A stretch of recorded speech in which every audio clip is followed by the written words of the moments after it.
necessary it is, because this practice of rebirth is embraced by hundreds of millions of people around the world. It's a relevant question from a theological standpoint, but it also has political implications and geopolitical implications, as we'll hear about today.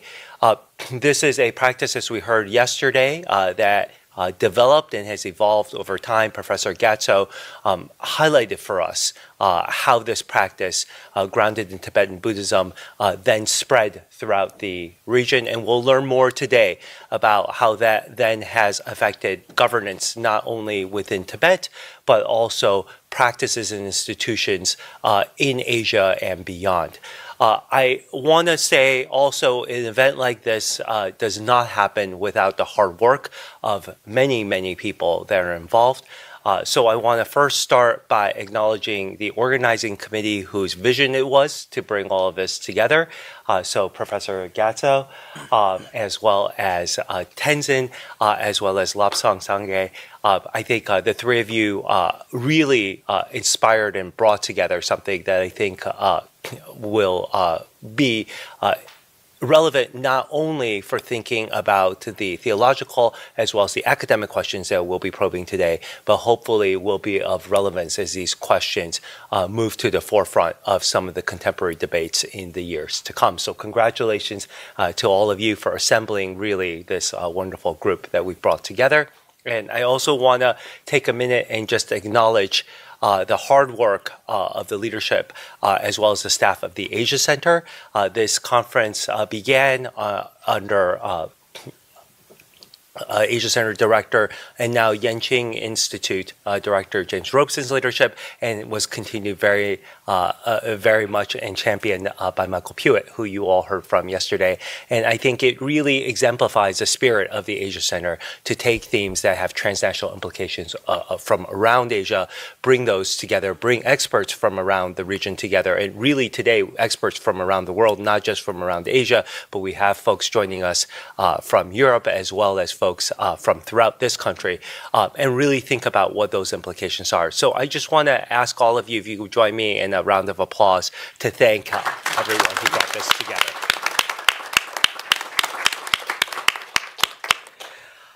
And let me just offer a little bit of a preview for today's event before I open it up to our first panel. We will begin today by taking a look at the practice of reincarnation in Tibetan Buddhism and beyond. And then we will move towards a second panel, which will look at how this practice played out in a period in Tibetan history, Ganden Podong, and thinking about regents and succession and governance in that period, as well as relations throughout Central and East Asia during that period as well. Then we'll take a lunch break, and in the afternoon, we'll move to the contemporary issues about thinking about the present institution of the Dalai Lama, how reincarnation may play out in that context and the geopolitical implications. And finally, we'll close with thinking about the implications of what we've discussed today in the Buddhist world, in Asia, and certainly beyond.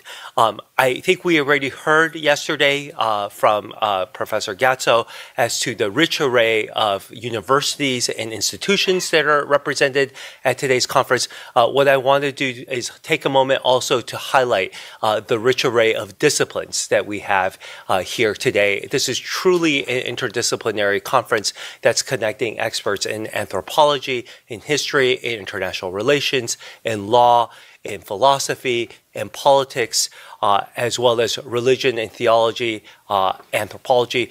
We're bringing really folks who are the leading experts in thinking about these questions in their disciplines and bringing them into conversation with one another. So whether this is a topic for which you're a complete novice like myself, removed from something that you research day to day, or whether it's something that you think about, you've written about, you've engaged with extensively, I hope you will find today that you will learn from others who engage with a methodological and disciplinary approach that's different than your own.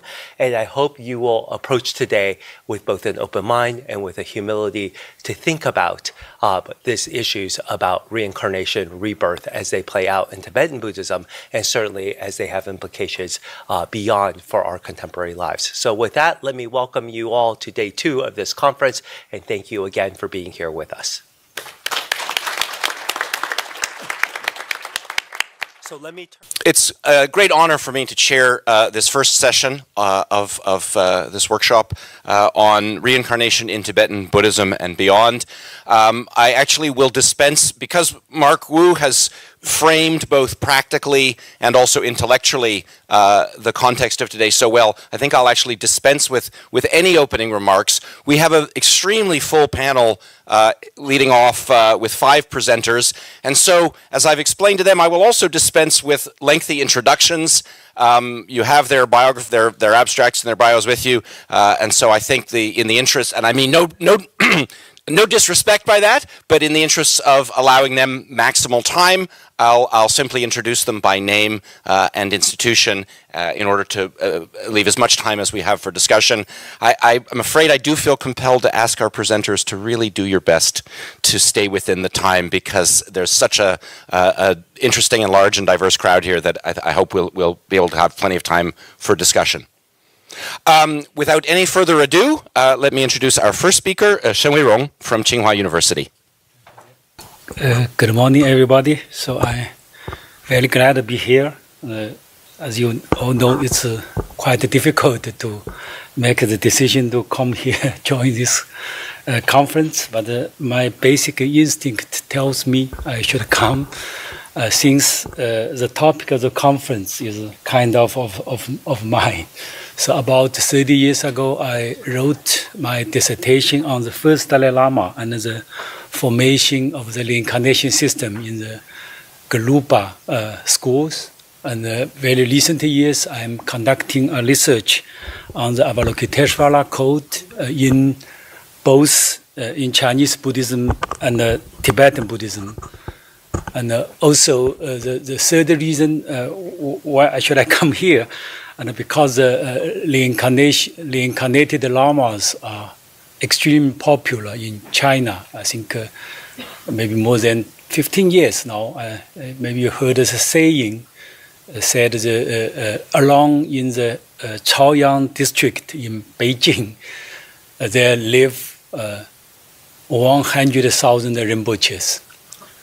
So along in Haidian, another in Chaoyang district, somebody even says 300,000 Rinpoches. The Rinpoche are very popular. Then who are those Rinpoches, and where they come from? Are they real or not?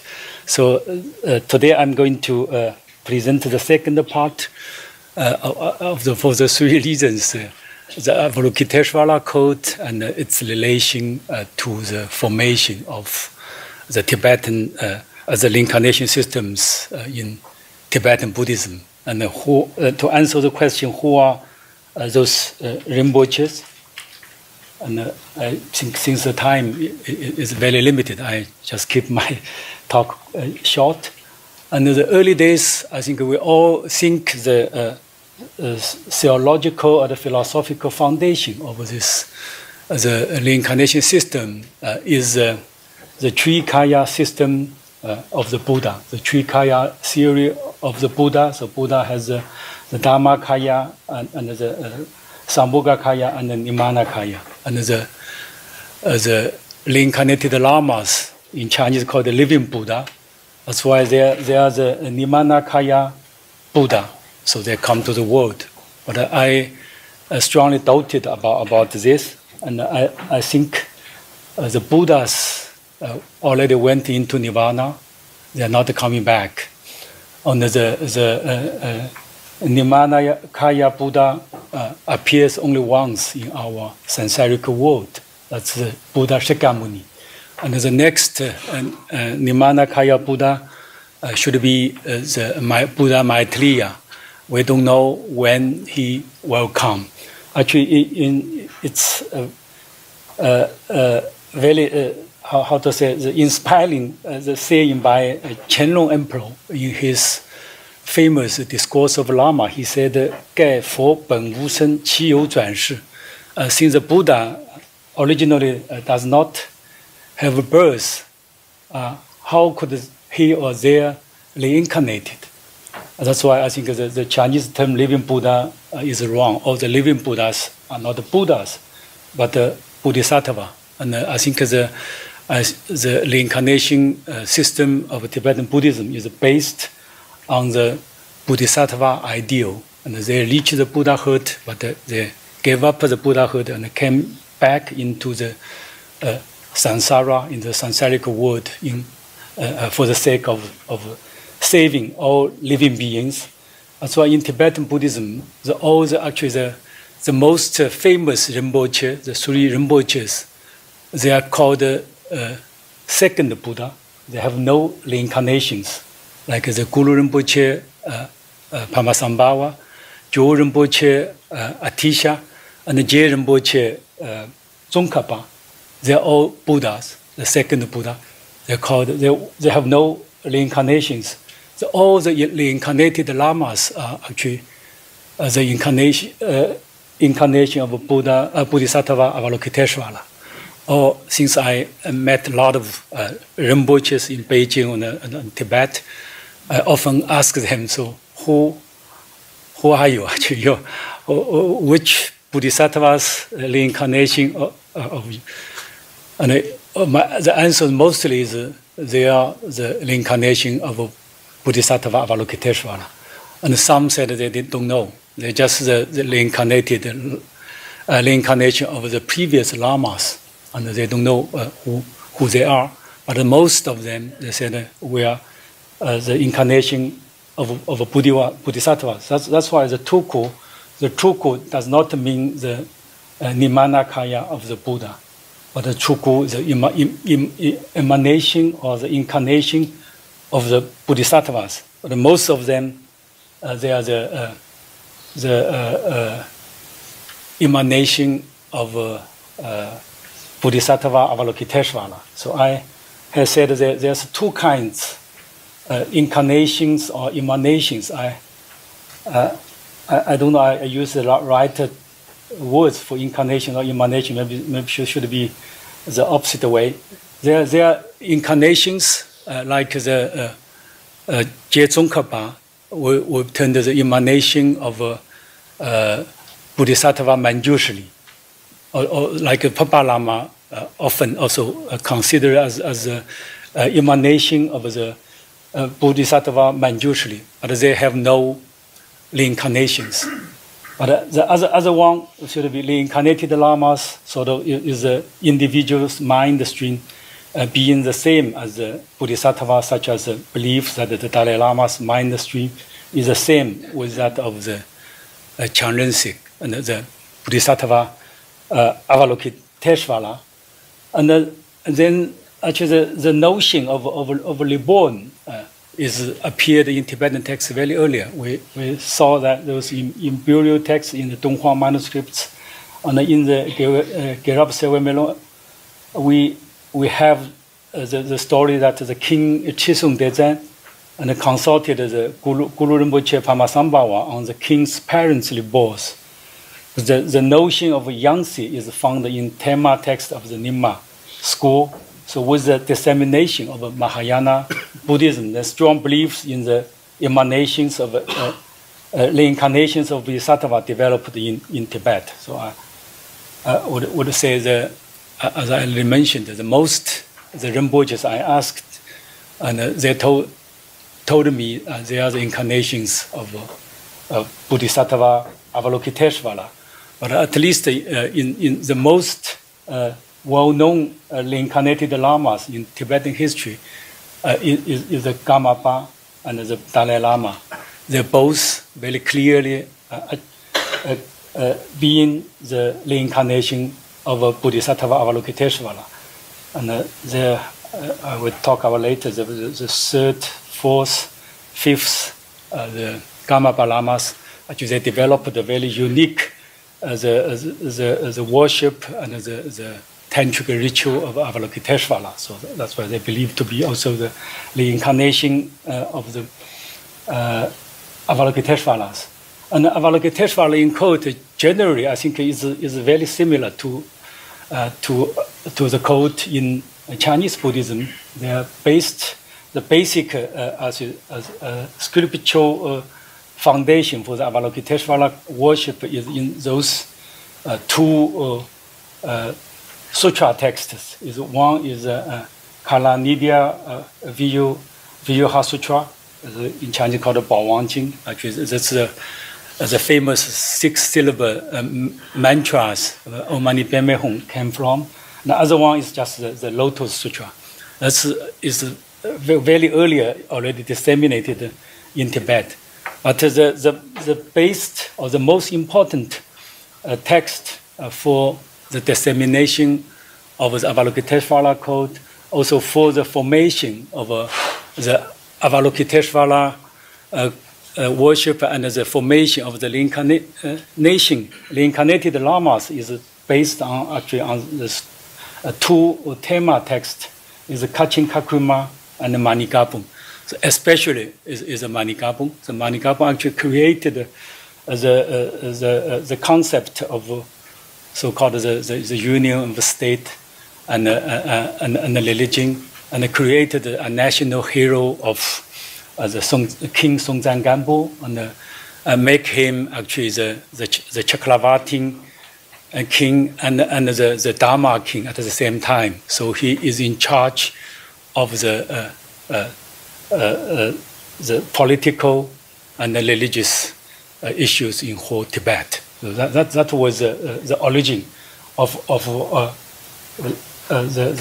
would say the reincarnation system and the concept of the union of state and religion. And in both texts, the King Songtsen Gampo is described as the emanation of Bodhisattva Avalokiteshvara, and endowing the king with the identity of a protectors of the snowland.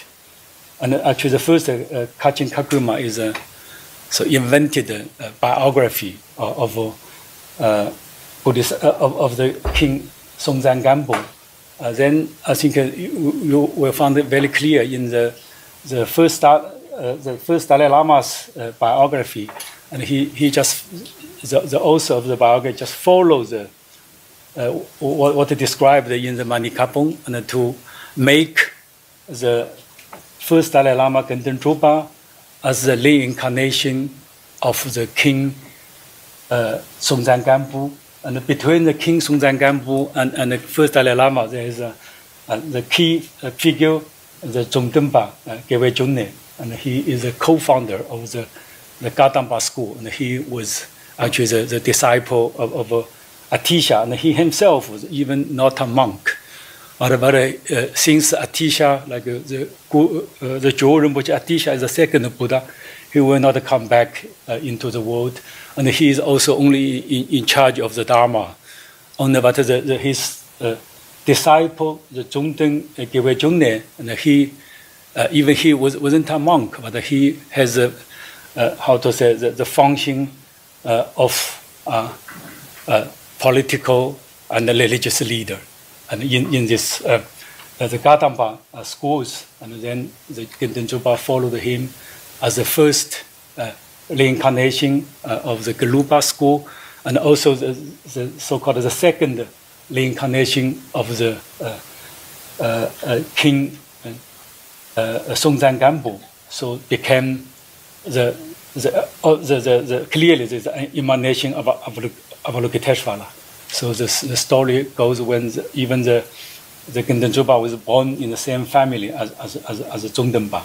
So that's actually makes the beginning of the reincarnation system of the Dalai Lama's incarnation in Tibetan history. Is exactly actually follow the model described in Manigabum. And then the second is actually the first. The tradition was it's already time, huh? 3 minutes, okay.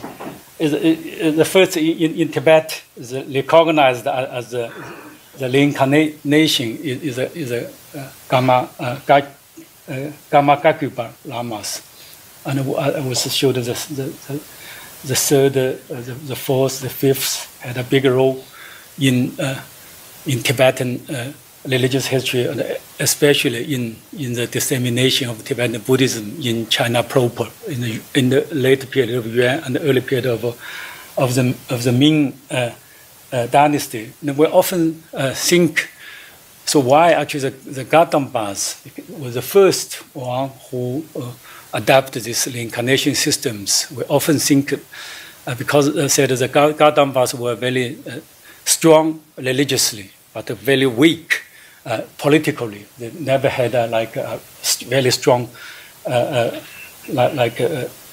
powerful those aristocrats behind them to support them.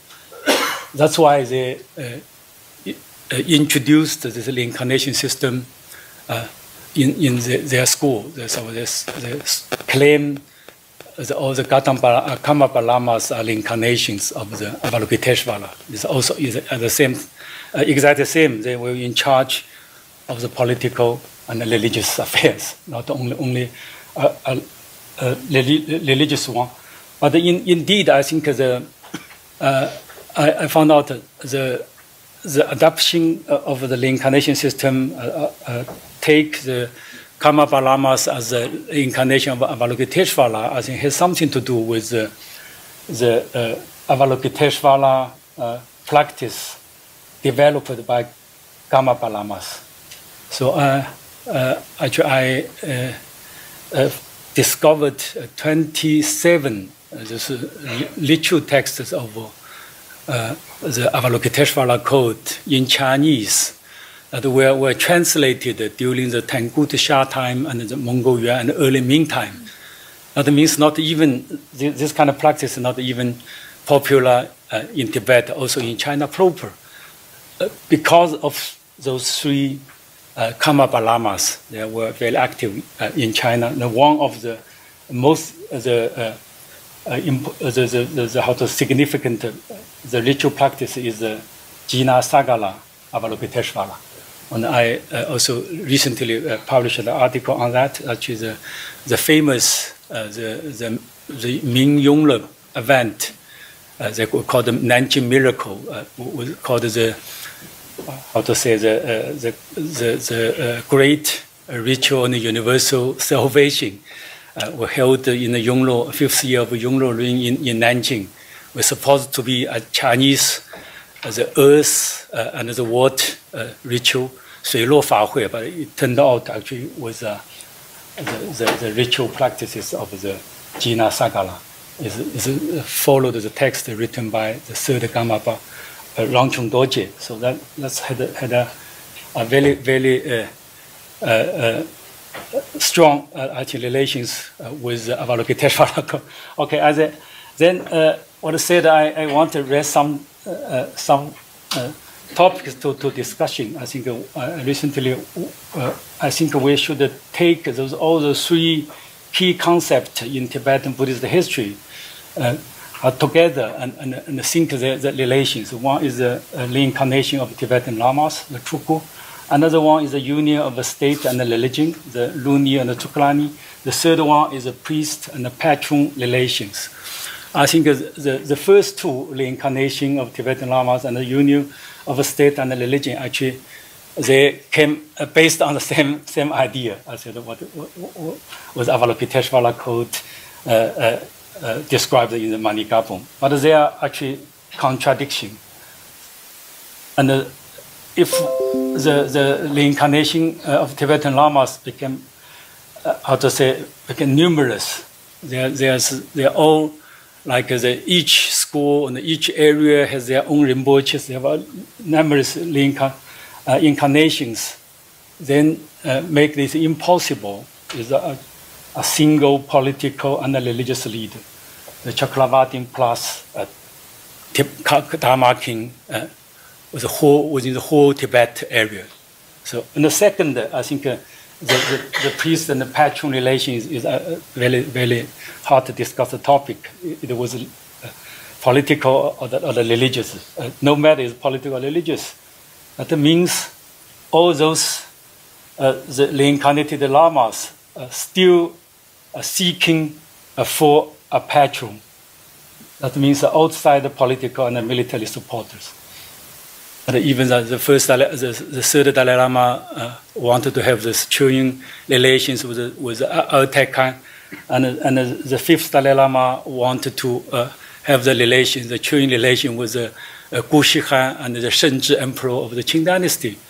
If we're still looking for that, then how can become so-called a political and a religious leader of Tibet? And the third one, I think, we should depoliticizing and restore the original religious significance of the reincarnation system.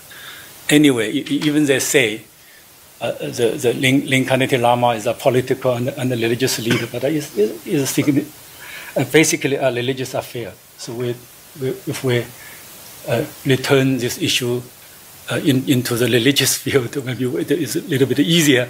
And I say in the end, I wanted to emphasize the Ming Emperor Yongle and the Qing Emperor Qianlong's involvement in the identification of the Karmapa Lama or the Dalai Lamas. I think mostly are not very political. I would say I mean two stories. How the Yongle actually want to send the invoice to the Chupu monastery and to oversee whether they found the incarnation of the fifth Karmapa Lama. And also the Emperor Yongle in the famous Discourse of Lama, he made it very clear why he wanted to introduce the golden womb. The system is to maintain and to protect the authenticity and authoritative of the reincarnated lamas. We should not take it as a pure like exercise of a state of power. It has some religious or the practical reasons. It's not pure political. Thank you very much. Thank you very much. Thanks very much, and Weirong, for that very erudite presentation, blending theology and history. And I actually thank you for ending on an aspirational note. I suspect that the relationship between religious and political approaches to this question is going to be something that's going to come up multiple times over the course of the day. We'll move directly on to our second speaker, Tengyur Rinpoche, the founder of the Thubten Shedrubling Foundation. Good morning to everyone. At the outset, I wanted to thank the organizers for having me here. I, as someone who was brought up in Serije, one of the Tibetan Buddhist institutions in South India for the last 30 years, and having spent many years at the feet of His Holiness the 14th Dalai Lama, and listened to countless teachings from him, it is a privilege and honor for me to speak on reincarnation today here. So my short talk will be actually based on two official documents that are released by the Office of His Holiness the 14th Dalai Lama and one unofficial document. But I wanted to make it very clear that I do not represent Office of His Holiness the Dalai Lama, and all the statements is my own. The first document is His Holiness the Dalai Lama's Remarks on Retirement, which is issued on March 19, 2011. And the second one is called Reincarnation, which was also issued in 2011, where His Holiness gave teaching at the Tekchen Chuling Sulakang Temple in Dharamsala, and these documents were translated into English. And these two documents were still very relevant, and the private office still maintains that the contents of the documents were still valid, and they stick with whatever there are in these two documents. And recently there is an unofficial document about when many organizations, individuals, friends, well-wishers from all over the world ask His Holiness about the next reincarnation and the related questions, and the office issued this unofficial document.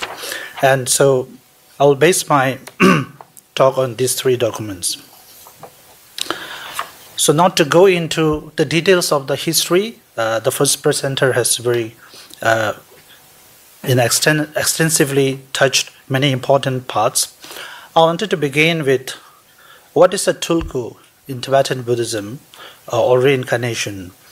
So as we have heard from the presenter, the Tibetan custom of applying the epithet tulku doesn't necessarily in practical stick to the enlightened being or the bodhisattvas. So over the time, it has become a kind of a custom to give the title to recognize a boy or a girl who has been recognized as a reincarnation of the previous. And this became practical and applied over the time. And in Tibetan community, reincarnated lamas or tulku are often called Rinpoche, the precious one, and they're also sometimes called as lama, and they're also called Gyase Tulku, which means the manifestation of bodhisattvas. So these are the terms that are used to refer to a tulku. And I won't go into the details. So the question again comes about related to these three documents about what are the ways to identify a mistaken reincarnation. As we might have, many of you might have seen the His Holiness movie Kundun and the 7 Years in Tibet, and also read many other documents. There are many ways that a new reincarnated can be recognized unmistakably. And His Holiness has very clearly stated in the document a few of them. The first one being instructions left by the predecessor, such as a predictive letter. And this is one of the most important, where the next reincarnation is going to come, there will be a very clear instructions left by the previous Lama, in our case, the 14th Dalai Lama. And the second one is asking reliable spiritual masters for divination. And also in the document, it is very clearly written that the search team or the Ganden Potang Trust will consult the leaders of the all Tibetan Buddhist traditions, the high lamas, for their advice. And also, not only the human divination and consultation, it will be also seeking the predictions of mundane oracles, Nechung, and so forth.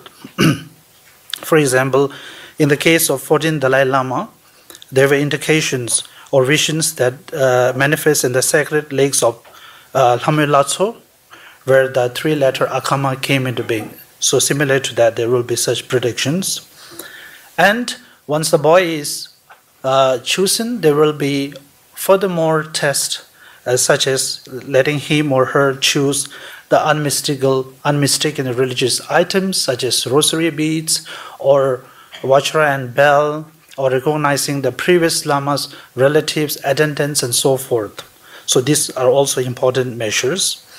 And all of these things actually based on forming a search team by, in our case, the Office of His Holiness, the Dalai Lama himself. In the next one, I wanted to talk about what are the challenges that we see in the history of this Tulku system. There are a few challenges on institution level and also on a personal level, Tulku as an individual. The first thing we see in the history is that there is a lack of central authority that can recognize or govern the Tulku system. In Tibet, the Tulkus were multiplied, and the proliferation of the Tulkus happened over the years. And by 1959, there is not an official number how many Tulkus were there all around the Tibet. And also, there is a survey done by the Department of Culture and Religion, Central Tibetan Administration, about how many Tulkus were there in India, Nepal, Bhutan, and Himalayan regions. Still, there is not an exact number. So the lack of the central authority is one major issue with the Tulku system in Tibet, which led to sometimes abuse and the misuse of the system. For example, irresponsible managers of wealthy Lama estates who indulge in improper methods to recognize their reincarnations. So it became a kind of hindrance to recognize the real reincarnation, because the previous managers, they do not want to part with the wealth and the estates and end up recognizing something consciously belonging to their own relatives or family. And this really undermined the Dharma, the monastery community, and the Tibetan society. And also there are various political ends engaging in various deceitful means using Buddhist masters and tulgus to fulfill one's own political motives. And if we talk about tulgu as an individual, when a boy is recognized as a tulgu, a reincarnation belonging to one particular monastery or institution, the boy is taken away from the parents. And that boy usually ends up in a very difficult upbringing. So I'm just talking about a very small percentage. Of course, there is great positiveness to it. Being a tulgu in a Tibetan and Himalayan society has a great advantage to benefit the community, help the community. There's tons and millions of benefits.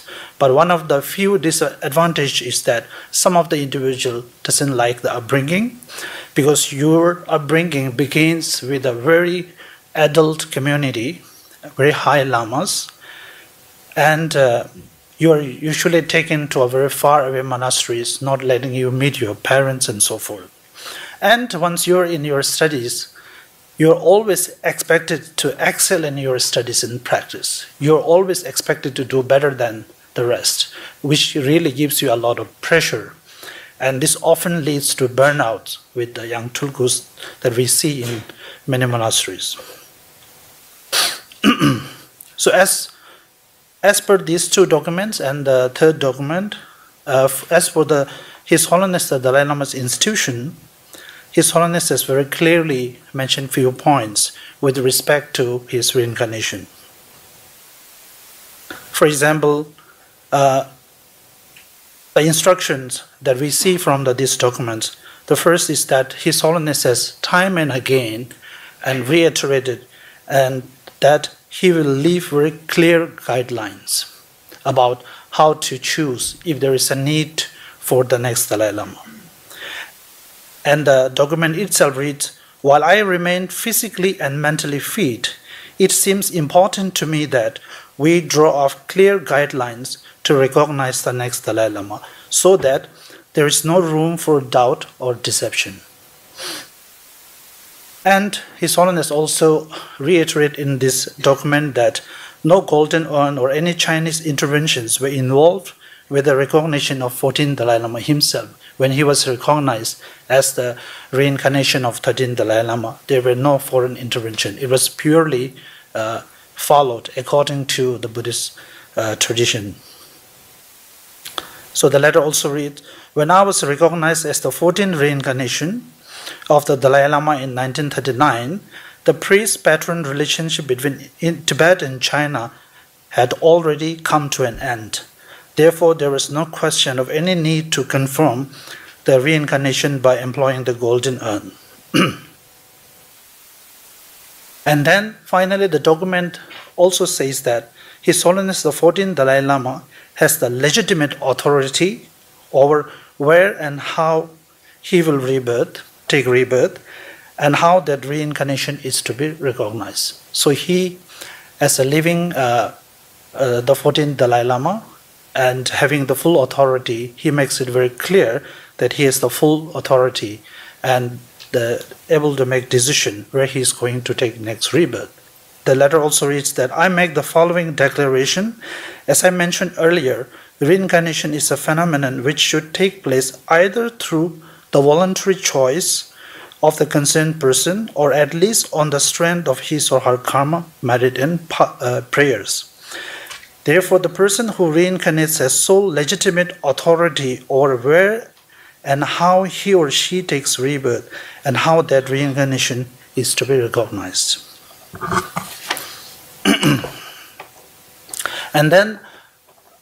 time and again, apart from these two documents, the Central Tibetan administration also recently passed a resolution which confirms that the responsibility for looking for the next reincarnation of His Holiness completely rests on Kandan Phodang Trust, His Holiness the private office, where His Holiness has time and again said that in those two letters that when I am about 90, I will consult the high lamas of Tibetan Buddhist tradition, the Tibetan public and other concerned people who follow Tibetan Buddhism and re-evaluate whether the institution of Dalai Lama should continue or not. On that basis, we will take a decision.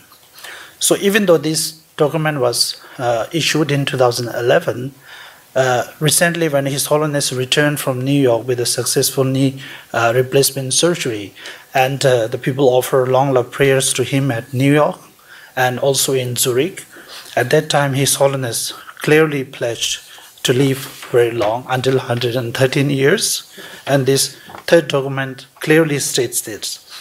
And that when the private office was asked again about the urgent need to look for reincarnation, so there are no foreign interventions and so forth, and his official statement was that there is still no rush to it. Thank you.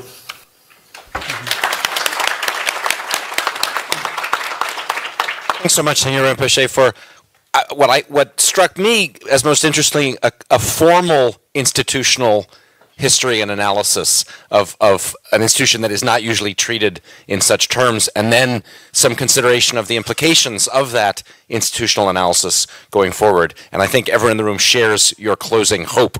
Our next speaker, President Tawni Tidwell from the University of Wisconsin-Madison. Great, thank you so much, Mark. I'm going to keep my own timer so I help out myself and all of us as well. So first of all, thank you to all the organizers for having me here and having all of us here, and to the Harvard Asia Center. Tukdom is a very vast subject, so we could go many different directions, and I'm really excited about the different kinds of conversations that we can have from this. I took over the lead for the Tukdom study 5 years ago, but as you can see from this slide, it's a massive team, over 65 team members, our Russian collaborators, University of Wisconsin-Madison, where I am, Mensikang, Delic Hospital, His Holiness's personal physicians, Amchi Tamdin, Amchi Teden Dorjitsang, and then also all of our monastic partners. And so this has been a project envisioned by His Holiness.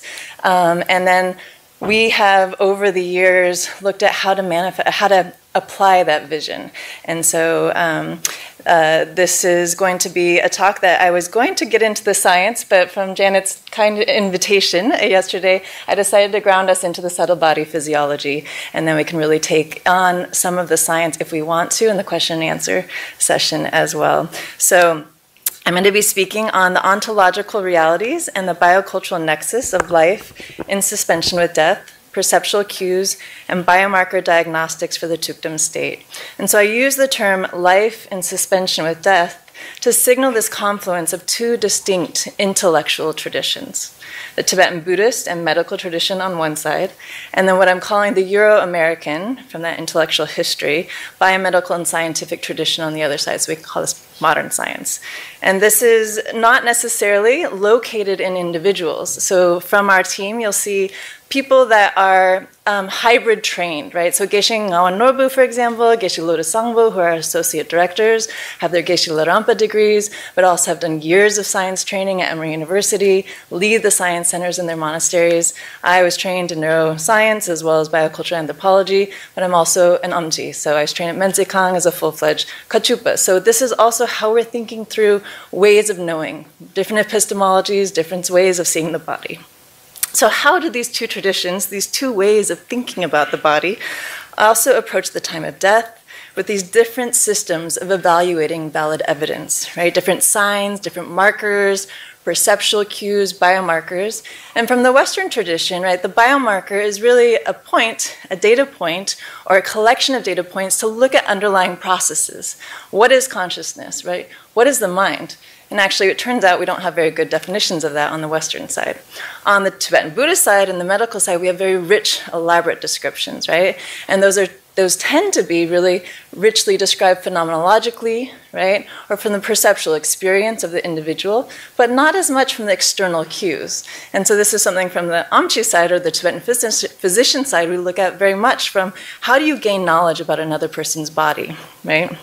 And so I'm proposing that these two distinct intellectual traditions literally engage two different ontological realities, or ways of being for which they evaluate this particular state. And so in this presentation also, I just want to acknowledge that many of you in the room have probably seen Donna Coleman's Between Worlds, the Tukdum documentary. And so what I'll be presenting here is also after that was concluded. So he finished that documentary in 2017. And since that time, we've had a flourishing of the science that we're looking at in terms of the Tukdum state. So connected to our conference then, what is Tukdum and its relationship to reincarnation? First of all, spoiler alert, we're not studying reincarnation, but we are looking at the mechanics, right, of this process. And then if we do have time, or maybe in the discussion, how does the Tukdum study relate to the institution of the Dalai Lama? And I'm really seeing this as a much broader conversation.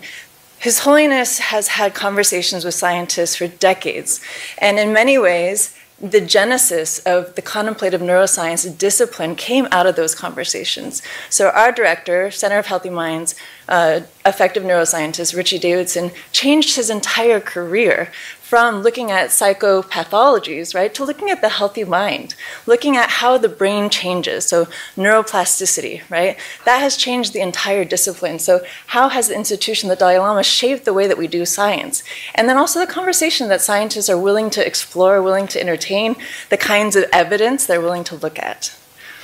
Now, the previous roadmap was looking at the project history, some of our findings, some of the new measures we're looking at, the implications. We can go there if we'd like, but let's go ahead and just kind of look at the physiology first. So the Tukdum study came out of this early conversation between, this is Richie Davidson on the left side, with His Holiness, where His Holiness was talking about his personal tutor, Gananti Rinpoche, the 97th Gananti Rinpoche, Kepje Ling Rinpoche. And this is when Kepje Ling Rinpoche went into a 13-day Tukdum. Right? He was describing how Kepje Ling Rinpoche had this beautiful radiance, a dang, right, that looked alive, more alive than he was when he had been almost about passing moments before, right? The skin elasticity staying very vivid, right? The whole body staying very erect and having a habitus, right, that was very much living from the external perspective. No decomposition during this time, and we can go into the chronomorphology of what's expected from the biomedical perspective. No putrid odor for these 13 days. Right, so Tukdum, as this postmortem state, and we'll talk about what Tukdum is in just a minute, is becoming fully aware of this subtle state of mind that occurs at death. And as the subtlest mind then disassociates from the coarse body, that should be COARSE, not coarse. So we're looking at the rakba, right, the coarse, gross body, and recognizing that fundamental nature of mind. This particular meditative state, then, that recognition is what we are operationalizing as Tukdum, and we can talk about where that is located in the text. So practitioners that enter this state, we observe a suspension of the normal chronomorphology, right? So usually when someone dies, they go into a pallor mortis, the paling of the body. You see actually the rigor mortis set in, so the actually stiffening of the muscles in 12 to 48 hours. That releases after 48 hours. You see that the blood starts pooling in dependent surfaces. You see a putrefaction that happens in 48 hours, right? And so what we see in our Tukdum cases is we haven't observed rigor mortis. We haven't even observed liver mortis, so the pooling of the blood in the dependent surfaces. And we don't even see the decomposition or the putrid odor set in. So this is very out of the ordinary, especially from a forensic perspective. And then the mind is also understood to no longer register these gross sensory impressions, right? That it's just the mind in its expanded state, or engage in elaborate conceptual elaboration. Wow, the time is going very fast. So what is Tukdum? We can think about Tukdum in many different ways, right? We can think about it as the heart samadhi, the tuk, right? Dam, the damsik, right? The damja, the commitment, one's tutelary deity, the yidam that they are practicing, any of these above. So we think about guru devotion being very important for Tukdum as well. We can think about also how it relates to different kinds of practices, different schools, Dzogchen, right? Recognizing the nature of mind also has a different physiology. Usually it's released 3 days, doesn't go on to these long ones, whereas in the Gelug tradition, the Guya Samaja, very long dissolution stage, our longest case is 38 days, right? This was at Gyutu of Geshe Genin Sirinla. And then this particular physiology, psychophysiology of this meditative state to accomplish these central goals. So we can think about this framework across all Mahayana Buddhist schools that seek full awakening, or Buddhahood, to become maximally effective at relieving the suffering of sentient beings. So this fundamental obstacle then to this awakening is marikpa, is ignorance. And that's eliminated by the wisdom that sees the ultimate reality. So then we have the Tantric approach, the Tibetan Buddhist approach, which is this vastly methodologically rich approach to obtaining this most effective wisdom by seeing the ultimate nature of mind in its most fundamental form. And here also we already see this kind of mapping between traditions, right? That the foundational paradigm is that the mind is the basis of reality, right? And in the Western perspective, what is mind, right? We have not quite a definition of that yet. And then death provides this particular context to become fully aware of the subtlest state that occurs at death, right, this coarse body. And so this subtlest state of mind then is the clear light mind, the Usal mind, right? And in the rehearsal for this moment, the practitioner then uses techniques to induce the Bei Usal, the simulated clear light, right? So you can have recognitions happening throughout the life of this practitioner, but the death context is critical. It's the Olympics of enlightenment, right? And so practitioners then have to have a high degree of control in manipulating their winds, the lung, right, generally and also particularly in the death process. And there's many different methods of this simulation across the tantric landscape. And so in our Gelug context, because that's where we are primarily looking at, we're looking at the Guya Samaja, especially the generation stage, and reminding us that this visualization is the mandala of a three-dimensional, multi-sensorial, multi-experiential visualization of a landscape, a universe, and that the subtle body then of the generation state is really clearing the knots, loosening the knots at these intersecting nodes of the three channels during that generation stage, and then the completion stage is literally bringing from the left and right winds into the central channel, except for one during the rehearsal, and also then collapsing that. We're going to see that in just a minute. So the Tibetan medical illustration of the channels is here. We can think about them as cognitive affective and physiological implications. I like to describe it as the neuroendocrine system. So you can think about the Tibetan medical tradition took the body and cut it up in different ways from the Western body. And our way of understanding it from the Tibetan medical side crosses over the body systems that maybe the Western medical system recognizes. And so the neuroendocrine system is a nice corollary or metaphor for that as well. So when we think of breath, and I bring this up because in Tukdam, the inner breath is considered to still be present.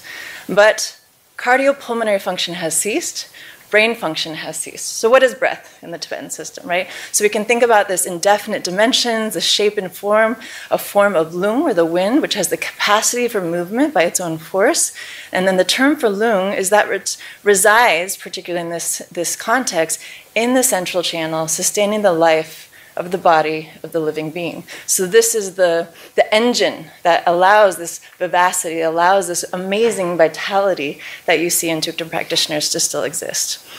So lung, from the Tibetan medical perspective, is defined as lungitsani zuchin yangmatang tangche tala sashin yoyin. So it's rough and light, cold, subtle, hard, and mobile. And the main piece of this is its motility. So lung is about motility in the body. This is why it's related to signaling. That's why it's like any kind of cellular activity, movement is lung, is wind, right? We can also think about it as manifested in the external environment, but it also allows for the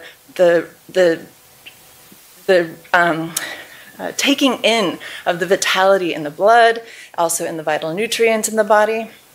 And so when we think about how the five elements then maps onto this, in the Tibetan medical and the Buddhist system, the five elements are not necessarily coarse elements, they're properties of matter and energy, right? And this then maps onto specific physiologies, right? Specific body systems, specific cognitive affective systems.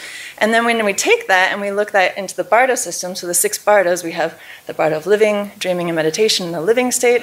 And then what we're looking at in the Tukdam state is the dying state, the bardo of dying, the moment of death, and moving into the bardo of dharmata. So from the Tibetan medical side, we have many different signs that predict that moment. I'm not going to go into that. I was just given the 3-minute sign. But just to know that this is kind of predicting that process. Up until this point, we have not tracked a Tukdam case through the dying state. But this is to say that there's a rich, elaborate tradition of what kind of signs we would predict to see of someone going into the dying state, moving through the dying state.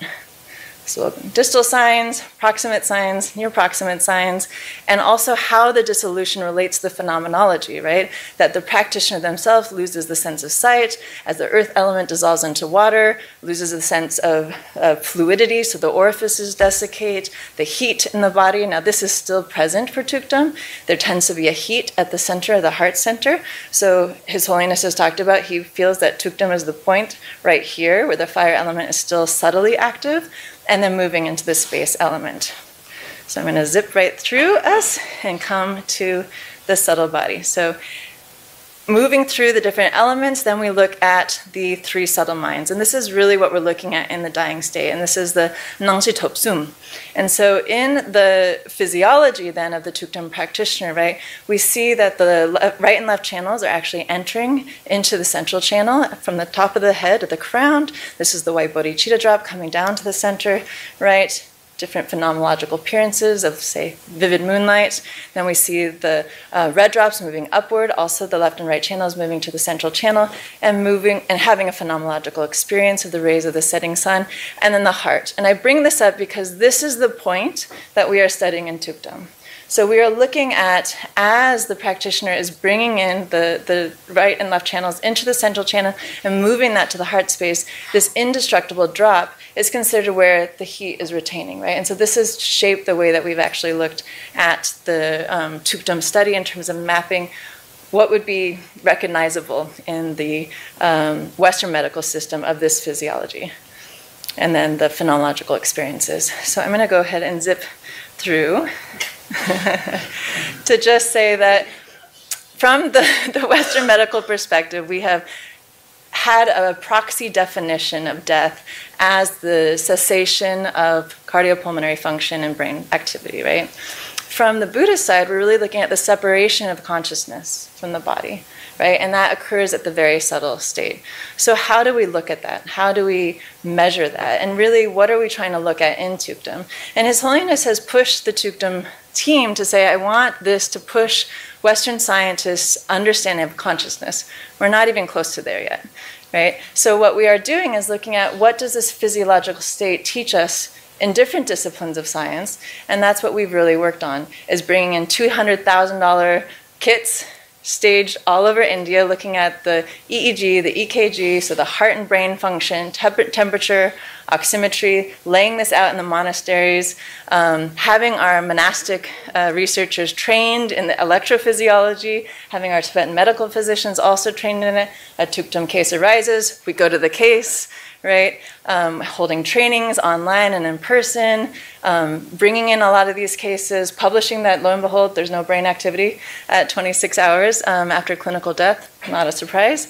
But that we've really built a stronger team in bringing in now forensics. And so we just published, this is in 2020. So we just published our first article that looked at the longest cases. This is a 38-day case at Gyutut, and this is Geshe Genen Tsirinla, a 27-day case. This is Geshe Yeshi Tuptenla, to show to the forensic community that these are extraordinary, right? These are extraordinary cases that when we look at the biomedical view, it way exceeds the biomedical prediction for what the post-mortem physiology should look like.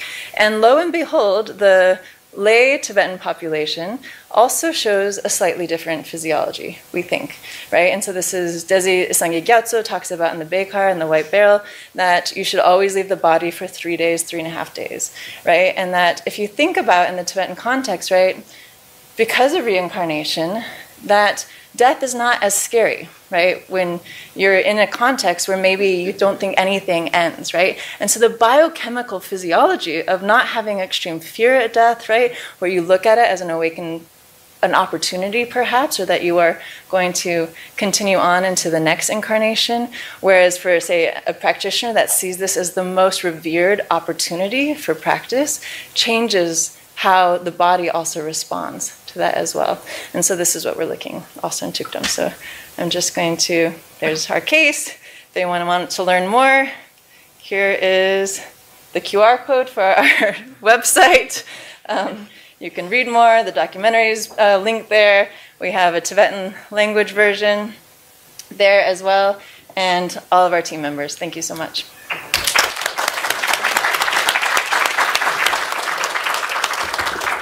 Thanks so much, Professor Tidwell. The organizers and Mark Wu a moment ago promised an interdisciplinary day, and it's kind of mind-blowingly interdisciplinary.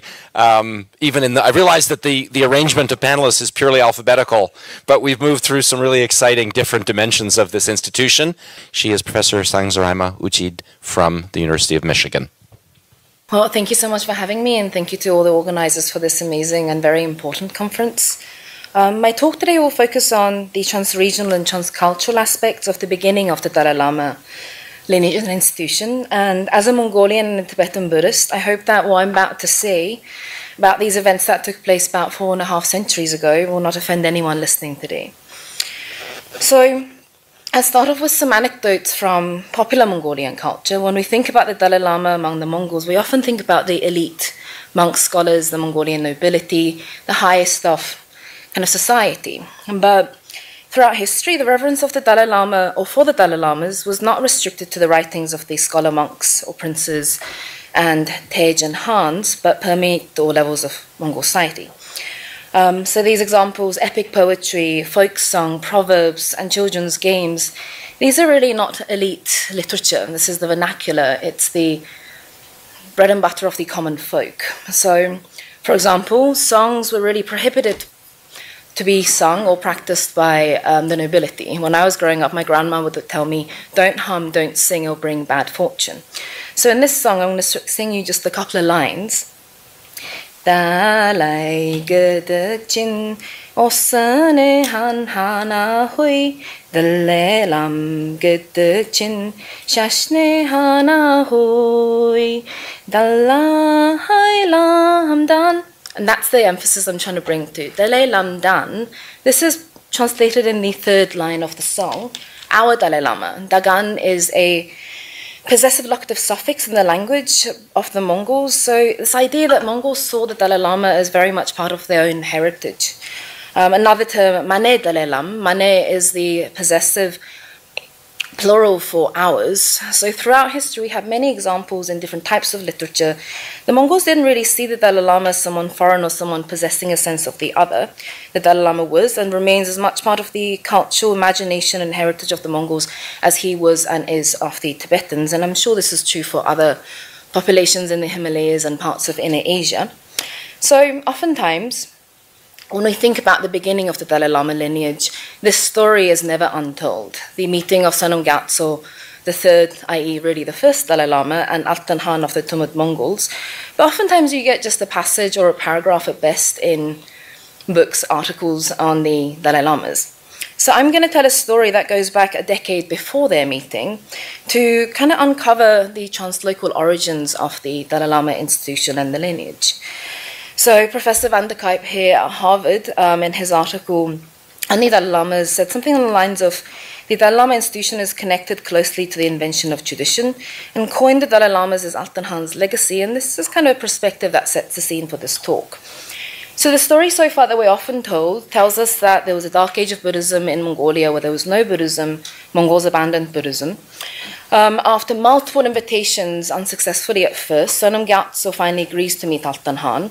In fact, he denies his invitation to come to Mongolia, and this is also a problematic story given that ultimately they met in Hokhnor, or Tsongon, in today's Eastern Tibetan province, and this region had been ruled by various Mongol groups really from the mid-15th century. So for all intents and purposes, we can't really argue Hokhnor was Tibetan or Mongol when it's being ruled by Mongol princes successively right up until the death of Lazang Khan's descendants in the 18th century. In any case, the story continues that based on their meeting, there was a second conversion of Altan Khan and his uncivilized barbaric Mongols, thereby lifting the darkness. And during this meeting, Sonam Gyatso declares Altan Khan as the reincarnation of Hublai Khan of the Yuan dynasty and himself as the reincarnation of Pakpa Lama. We'll talk about the story later on. And also, Sonam Gyatso is given the title Dalai Lama by Altan Khan, which began the Dalai Lama phenomena. So we'll challenge certain aspects of the story as we go back in history for about a decade. But to do that, we need to set the scene. So this is what Mongolia or Inner Asia looked like during the time of Altan Khan. So this would have been mid-16th century. The 1570s, early 1570s, we could argue, is when Altan Khan really started to take an interest in establishing a kind of Buddhism that could support his state. So what we imagined to be Mongolia at the time was divided into various factions that were ruled by different Khans. So the main Khan was Tumen Jasak Khan, and this is Hagan and different to Han because this is the descendant of the Yuan line, and there can only be one Hagan, and that is decided by ancestral lineage and a right to actually be Han depending on who you are, who your father is, and where you were born into that family. So Tumen Jasak Khan ruled over the eastern Tumen, highlighted in blue, whereas Altan Khan ruled over the western Tumen, highlighted in green. So Altan Khan, although belonging to the bloodline of Chinggis Khan, he was not in line to become Han anytime soon. There were many in front of him in the line of succession if Tumen Jasak Khan was to die. However, Altan Khan was at this point in history one of the most powerful men, not only in Mongolia but also in China, having conquered the lands also all the way to the borders of Tibet, taken Hoknor, which had been taken by the Uyghur, who'd kind of assassinated father, but that's a different story, and had received the title of Shunyi Wang from the Ming Emperor, which came with certain trade permits, which no one else had access to at this point. He had fought 45 battles, had been engaging in a military career for almost half a century, and by all means he was the most powerful man, but he couldn't be Hagan. And in a way, this is the beginning of the Dalai Lama's story. The other part of the Dark Age story we're told is Buddhism disappeared from among the Mongols, but sites such as cave monasteries from all over southern and northern Mongolia show evidence of Sakya Buddhism still being practiced, the Sakya school being venerated by various Mongol groups. There were hermit monks from Kagyu, Nyingma, Sakya, from Tibet and Mongolia in the cave sites just surrounding Altan Khan city, which is today's Hukhat, the center of the province of Inner Mongolia Autonomous Region. Altan Khan also had even Chinese monks from the White Lotus sect in his court. He had a Taklung Lama, he had a Kagyu Lama, he had individuals who were trilingual in Sanskrit, Tibetan, and Mongolian. So he had no lack of authentic sources of Tibetan Buddhism, at his disposal. So why did he choose to invite to meet with Sonam Gyatso and ultimately propagated the Gaelic school across his territories? And this is something that was also taken up by the rest of the Mongols, is a good question. I'll get to that in just a moment. So the story begins about a decade before the meeting of Sonam Gyatso and Altan Khan. And we have the following quote from the the biography or the chronicle of Altan Khan. He who was born by the destiny of highest Tingir, the holy master of the world, Altan Sichin Khan. I'll let you read the rest for the sake of time. And I just want you to pay attention to the highlighted blue terms. So Sichin Khan was the ruling Mongol language title for Hublai Khan. This was a title Altan Khan had demanded from Tumen Jasak Hagan of the Yuan earlier on in his life. And what he's wishing for, that's keeping him unable to forget by day and sleepless at night, his impartial mind wished for it.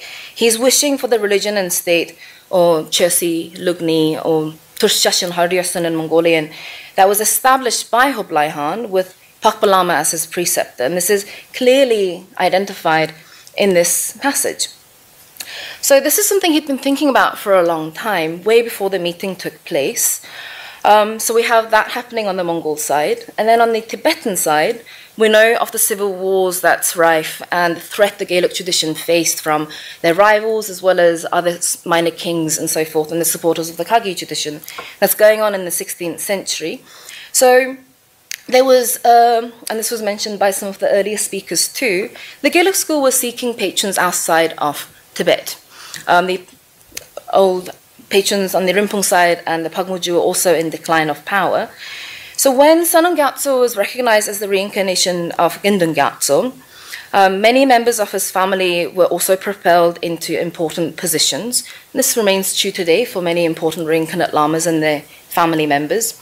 And one such figure is Ashing Lama, and he's said to be the maternal uncle of Sonam Gyatso, and we have a biography of him written in Mongolian, preserved in Inner Mongolia today, included in the history of Shirat Bana, one of the southern Mongolian banners. And it accounts how he was sent by Sonam Gyatso abroad to find patrons for the Gaelic school. And not only did he approach Altan Han, he also approached other members of his family, such as Hotuk Desachin from Ortus, one of the Gobi banners, as well as Norhach, the ruler of who would soon become the Manchus, as well as Likden Han, who would be the last great Han of the Mongols. So there was a attempt to find patronage for the Gaelic school going on from the Gaelic side. So when Asing Lama arrives in Hukhat and then meets with Altan Han in the early 1570s, it was almost a karmic meeting in a sense, if you think of it that way, of both sides requiring something, and the meeting would create a situation where it would benefit both. So the beginning of the Gaelic-Mongol relationship wasn't one of conversion from Tibet to Mongolia, but one of alliance, a very necessary alliance that could benefit both parties. In any case, Asing Lama meets Altan Han and accounts to him all of the wonders of Tibet, which includes one figure who's an enlightened bodhisattva, Sonam Gyatso, who sits in Lhasa, the seat of the great kings of the Tibetan Empire, who's Avalokiteshvara in person. So following this, about half a decade later actually, Altan Han sends a letter of invitation to Sonam Gyatso to meet, and there's no mention really of him coming to Mongolia. Sonam Gyatso immediately sends back a letter saying, we will meet on the lake shores of Huknor in XYZ time. I will leave from in front of the Jo Rinpoche statue in the Jokang, and we will meet in Huknor. So 6 months later, they meet on the shores of Huknor. Actually, it wasn't quite Huknor, the shores, but anyway, so it was in the Huknor region, and many titles and so forth were exchanged. But the interesting passage that I'm going to draw out from all that was exchanged between them is this. So this comes from the 5th Dalai Lama's biography of the 3rd Dalai Lama, which was written in 1651 as he is traveling to the Qing Emperor's court. So Altan Han suddenly faints, and when he recovered, he recounted his previous lives. So this is Altan Han speaking. In the bygone time, when Pakpa Lama was erecting the temple of the realm, I was Hublai Sachin Han, and you, Sonam Gyatso, were Pakpa Lama. You performed the consecration of my temple, and we've been reincarnating from then until now. So it would appear from all the earlier sources that it was Altan Han orchestrating this reincarnate identity based on his quest to find his Pakpa Lama, someone that could propel him through the Institute of Reincarnation, or the theory of reincarnation, to the status of Hublai. So here's a man who's extremely powerful, who has his state in order, yet he doesn't have the title or the identity to be the leader of the Mongols. So given that the leader of the Yuan line is still alive, how's he going to do it?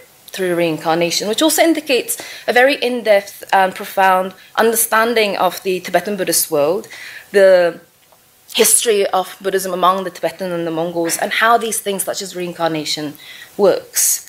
So from this moment, Sonam Gyatso accepts, so they become Hublai and Pakpa reincarnate in a form of an alliance, in the same way the Mongols and Tibetans understand the Yuan-Sakya relationship as well. However, hinging on this wish of Altan Han to obtain the legacy of Yuan and Hublai Han, who ruled it. So I had a few more slides. I think I have 3 minutes, so I'll try to be quick. So as for the titles and identity, just something to point out here. As Sonam Gyatso, we are often told, was bestowed the title Miraculous Vajradhara, Glorious and Excellent Ocean of Merit, which in Mongolian is Gehemshikt Vachardara Sen Chokt Point Tele. But if we take that translation word for word, it's the literal Mongolian translation of his Tibetan title. This was etched onto a seal and gifted to him. And there's no account of a title Dalai Lama being bestowed. This was just the translation of his name. So that's just something to bear in mind. It's really the alliance that's central to this meeting rather than a title being bestowed. Something else that took place during this meeting in support of this new relationship is the, bestowal of the Hevajra Tantra initiation, something that was carried out for all of the Hans of the Yuan dynasty, the Great Yuan dynasty, starting with Hublai, who received the initiation from Pakpa on the occasion of his enthronement as the Hagan of the Yuan. This was carried out for all subsequent great Hagans, and this is what Altan Han requested from Sonam Gyatso. Sonam Gyatso agrees, and not only does he bestow it upon Altan Han, but he also bestows it upon various members of his family. And this, in essence, was a reenactment of the enthronement of the Yuan Hagans. So Altan is now Hublai Han, and he's received all of the marks that would be given to a Han of the Yuan. This may have prevailed, but about 3 years later, Altan Han dies, and we can't say what would have happened. But what we can say is this model for creating new legitimization of identity was replicated by many other princes throughout the Mongol regions. So until Altan Han, there was really no Hans during this early modern period. We only have the Hagan, and then we have princes. But following Altan Han, we have tens of Hans pop up. How do they do it? They go to the Dalai Lama, whether it was the third, the fourth, later the fifth, for titles of Han, and along with the titles would come various reincarnate identities of individuals that were important to not only Tibetan Buddhism, but wider Buddhist history, such as kings from India, mythical kings. And they would go back to their lands and try to establish something of an independent region. Again, we know this didn't prevail, but however, it's this model that's being created that's important, because we see that again being kind of adopted and replicated between the relationship between the Qing Empress and the Dalai and Panchen Lamas, as well as the other Mongol groups that came to possibly conquer Tibet or invade parts of the Qing. It was constantly this relationship that's being reenacted, which in a sense started long before there was such a figure as the Dalai Lama, but because of this alliance, centered the Dalai Lama as the religious authority for these models of relationships. I know I'm running out of time, and I just want to say a couple of things about the subsequent Dalai Lamas. So the fourth Dalai Lama, we often say he was Mongolian, and this was important because he was Mongolian. But I would argue that the importance of the fourth Dalai Lama being a Mongolian isn't based on him, because he lived a very short life, but rather it set the precedent for Mongolian nobility being recognized as reincarnations, the tulkus of high Geluk lamas. So this happened all over again. The chart actually comes from Gray Tuttle's article, which I forgot to quote, I apologize, which seems to indicate from the early 17th century onwards, there was an explosion of Geluk reincarnate lamas, and many of these were sons of Mongolian nobility from all those regions I showed in the map earlier on. So this changed the kind of paradigm of power within the Gaelic school, but also in the relationship between the Gandam Pojong, the Gaelic school, and their various patrons in foreign regions. And we see this in the writings of the fifth Dalai Lama in his autobiography, where he says, 1617, since there was a large Mongol army in the country and the Tibetan leaders were forced to yield much of their land to them, it became customary to recognize the sons of Mongol leaders as reincarnations.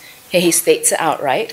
It was said that I too was one, even though I was not a Mongol. So this idea of reincarnation and the impact it had on connecting regions through the shift of, well, the transference of identity in a sense, was taken pretty seriously by the Mongols based on what happened between the third Dalai Lama, fourth Dalai Lama, fifth Dalai Lama transition period.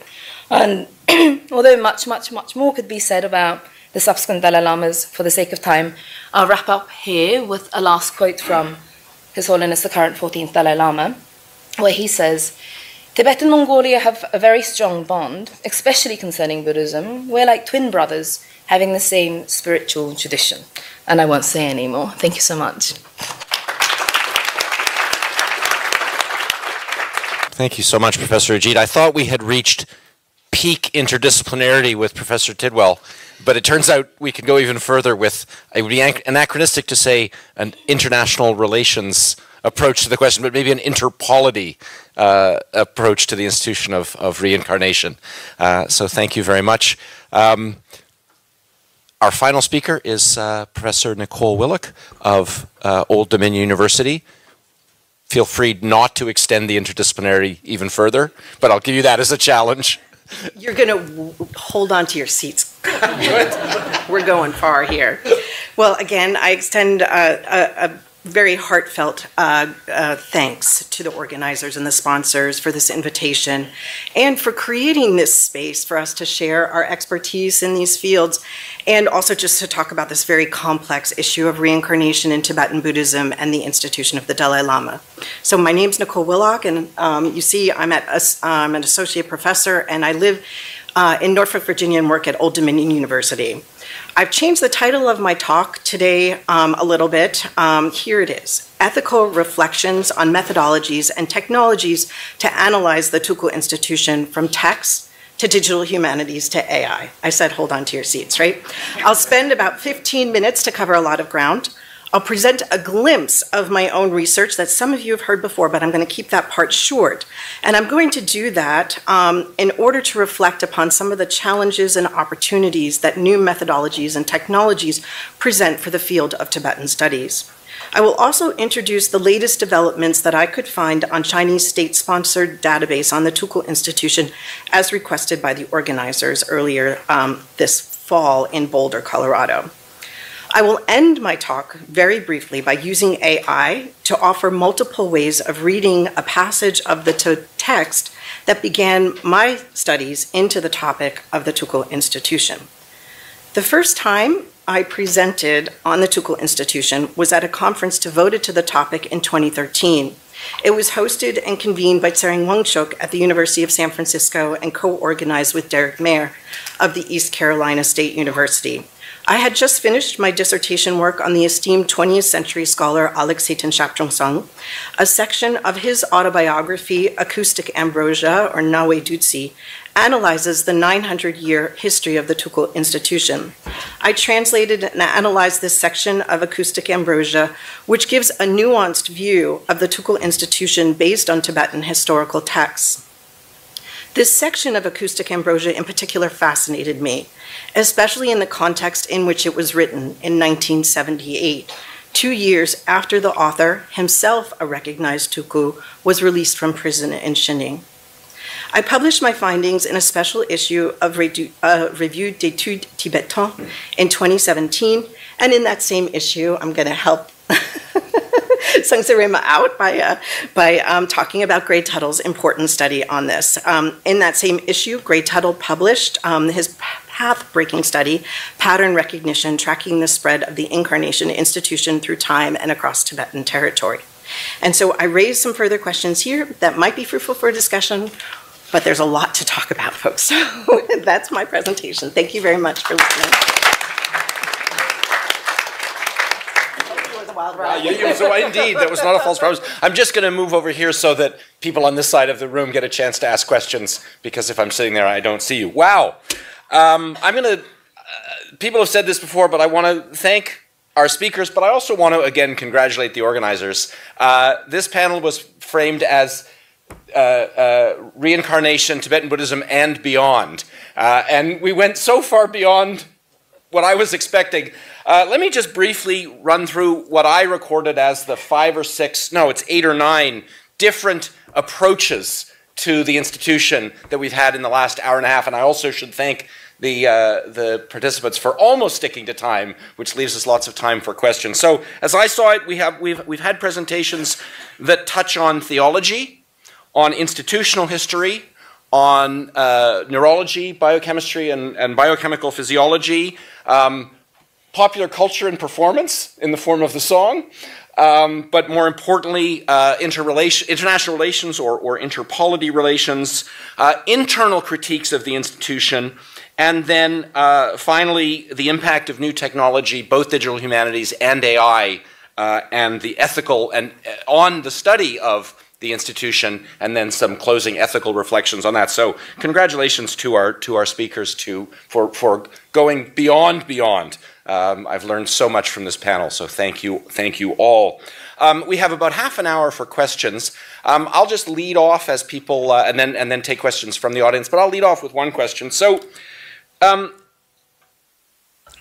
Professor Shen, and this is really a question for anyone who wishes to speak on the subject. So Professor Shen ended with an injunction to approach the institution of reincarnation as a religious phenomenon.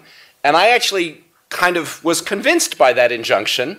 And then all 4 of the next papers basically rejected Professor Shen's injunction and aspiration, and told us different reasons and different ways in which we should not look at the institution in purely religious terms. And so I would invite the panelists, I won't call on anyone, to kind of reflect on that juxtaposition. That is to say, can you say something about what is gained by not looking at the institution in purely religious terms, and perhaps some of the broader consequences? And just to set you up, Professor Shen, I might come back to you at the end for a response.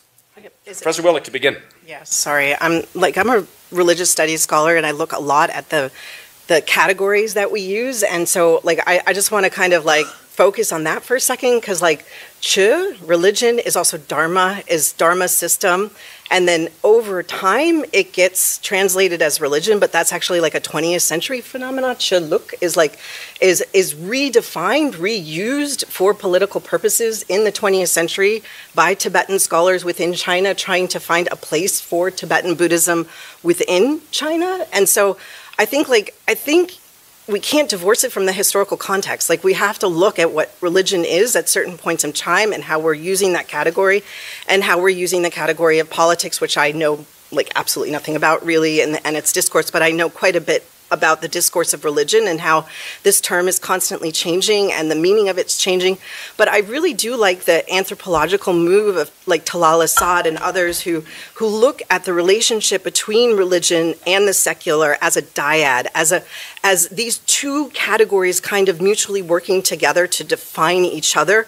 And that's done by people at historical moments contextualized. So I think it's a complex issue that's not one in opposition, but that's kind of always working together to find themselves, and the parameters of that kind of shift over time. So that's how I look at it. Thank you, Professor Ji. I'm going to echo and add a little bit through that to say, although there are political implications and designs behind many of these things, it's really based on the doctrinal understanding of many of the things Professor Shen explained. Without that knowledge basis, then none of this could have worked. The people who this is being presented to and being orchestrated by have to know all these possibilities. That's why I kind of was able to set up these systems that lasted to this day, and it's ongoing. It's not for me to interfere too much, but that is, of course, a tremendous justification for this conference. Professor Tidwell? So I guess also maybe I didn't really clarify that we're also looking at the Tukdom physiology as breaking outside of reincarnation, that it's actually exiting the samsaric cycle. And so there's nothing that has been studied on how one single consciousness moves to a next being, and so that's not what we're looking at. There's others that are looking at that. But I will say that Lobsang Nyima Rinpoche, the 97th Anchi Rinpoche, when his Yangtze was recognized, that my colleague Dr. Tenzin Namdala had asked him, and he was sitting on the bed where he had gone into Tukdom before, do you have any memories? Do you have any? And he said that I have kind of crazy dreams every time that I sit on that bed, and so I won't sit on that bed, right? And so how do we look at these stories, these narratives, and there's so many narratives and stories, but to think about that Tukdom is studying this physiological context, but doesn't necessarily say much about the reincarnation project per se.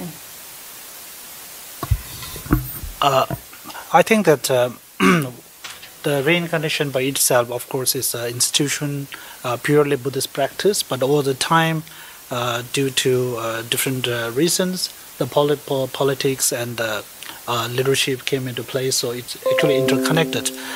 I think one of the reasons still we can see in the Himalayan regions all over, even today, that when you're recognized as a tulku or reincarnation, you have higher authority, recognition in the society, and so there is some more potential. So therefore, we often see that purely Buddhist religious teachers often taking community leaderships, often that leading to politics in the later on. So I think that's a kind of a transition that we see, but they are not totally against each other.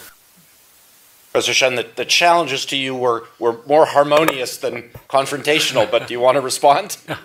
So I didn't have time to, how to say, explain my approach to depoliticizing the reincarnation issues.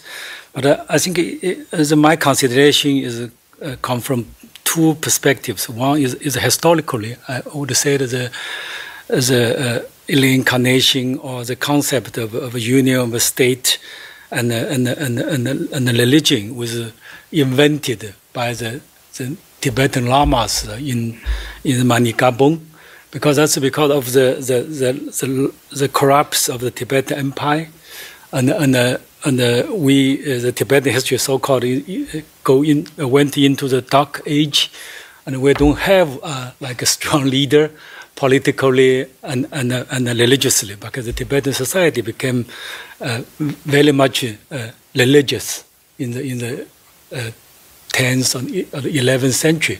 But they expect to have one like a big hero. He was like represented by King Chisung Dezan, and became the Chakravartin and the Dharma king at the same time. So it took the two functions of a political and religious. But this kind of ideal never realized. And this also the basis of the so-called the union of a state and a religion. But never after the words, we never had a real a lama or a king who took those two functions well and became the political and the religious leader of a whole Tibet. And the reincarnation system came from this ideal, but actually did something contrary to this ideal. Where there's so numerous reincarnated lamas, they share the same status as the other ones, is a reincarnation of the Avalokiteshvara.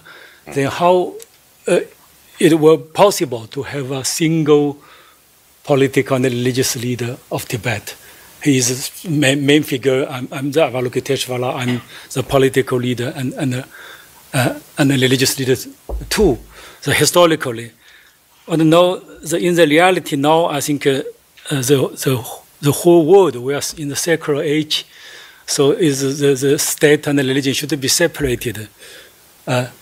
No more like this kind of ideal the theocracy of Tibet. Then I think if we still think those Tibetan, the incarnated lamas is both as political and religious leader, is actually in reality is not realistic to make then. And then other ways, I often say that the Avalokiteshvara or the Bodhisattva of the compassion, and he gave up the Buddhahood and stay in our samsaric world, is wanted to save us, save all the living beings. But now he is trapped very deeply in samsara. So I think if we want him still able to help us, to save us, maybe we should rescue him from the samsara first.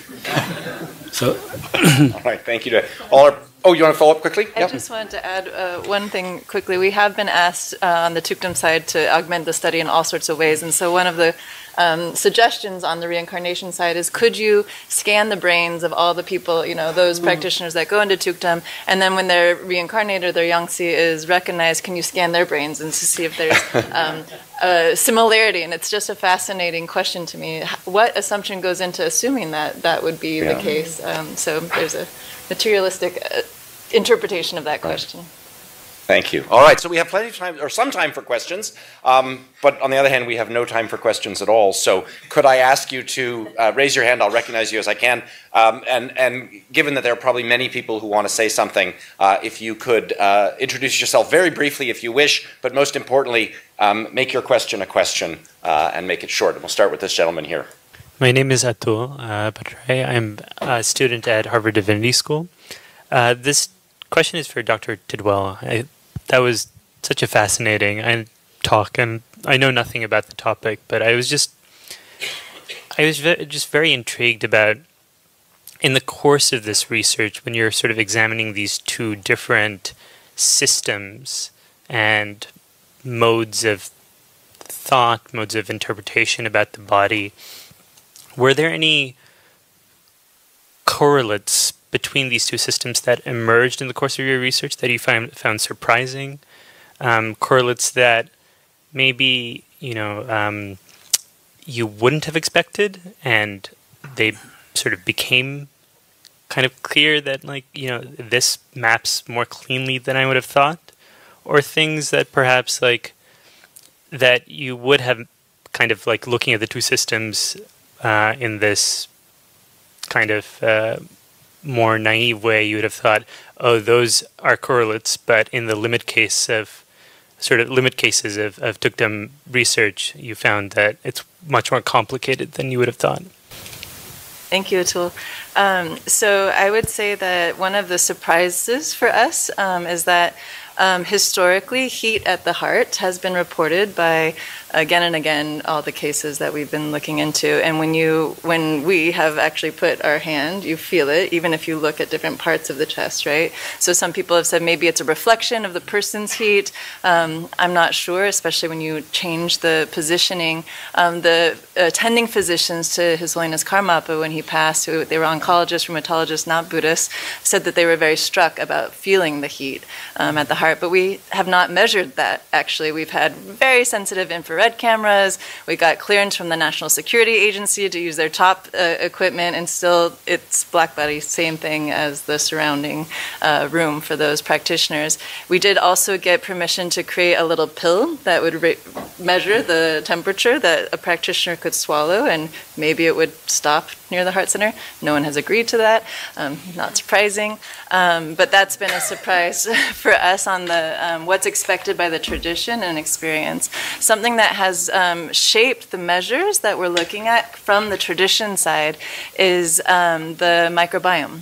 And so in the Tibetan medical and the Tibetan Buddhist tradition, it's understood that simbu are throughout the body, these microorganisms, these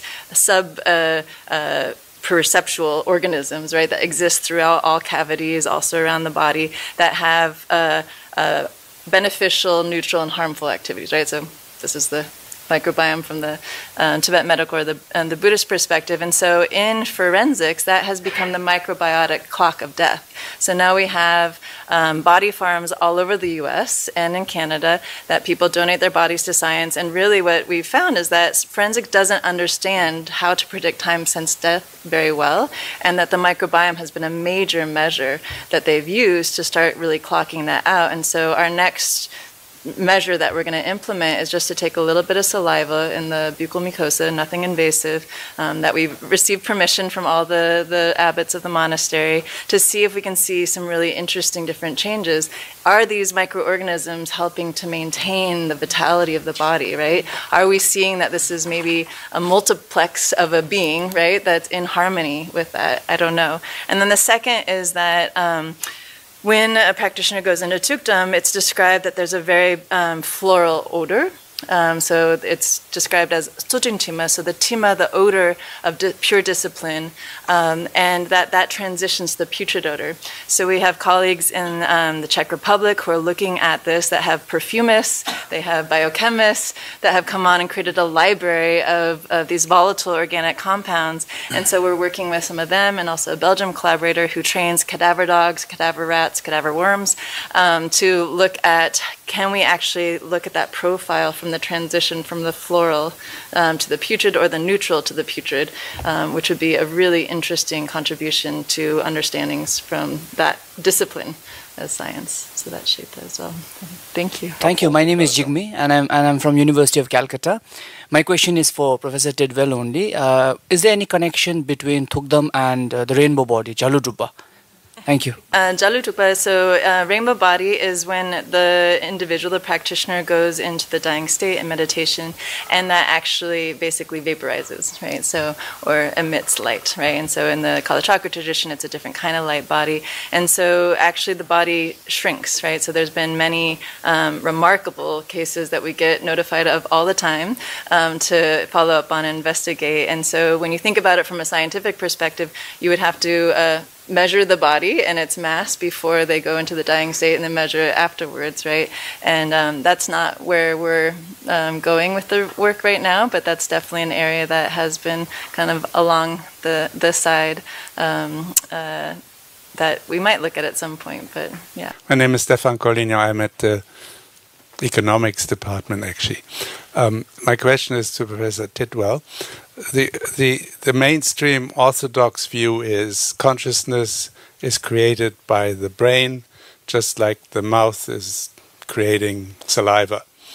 And there's a less orthodox or alternative view that says the brain is a filter and consciousness is outside of that.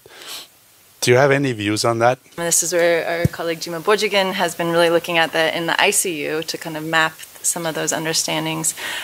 We haven't had the opportunity to investigate that, and he kind of lost interest because his interest was really looking at, his theory really is a more distributed understanding of consciousness from the peripheral biology particularly, and also he's then been more interested in looking at living practitioners and as they cultivate these, say, pure presence or pure state, to look at that. So we haven't gone there yet. That's been the initial interest, and I think that's why His Holiness pushed a lot of the neuroscience to say, is it really an epiphenomena of the brain if actually the brain activity has completely stopped?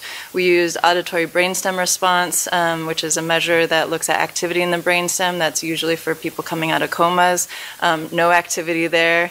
We've looked at mismatch negativity to look at auditory cortex signaling, which also tends to be for the subtle aspects of activity in the brain, still no activity. And yet what's maintaining this, the activity or the radiance of the body? So Professor Medvedev, Russian Academy of Scientists, our colleague, is really interested in the taking thermography, and some of the cases we have seen some activity in the liver.